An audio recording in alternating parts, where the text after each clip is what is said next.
This is the main channel of McFayden Creek right in here.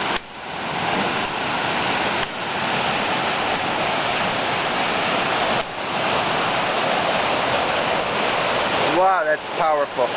Bear in mind, every summer it is dry at this point down by the road. It has gone underground, and you know, our water boxes often filled by just a trickle about a quarter mile further up.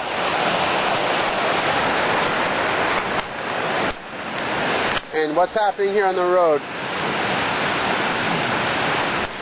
Well, McFayden Creek's obviously channeled down this way right now too, and if we walk further up, we might see more where it has been jumping the creek bed.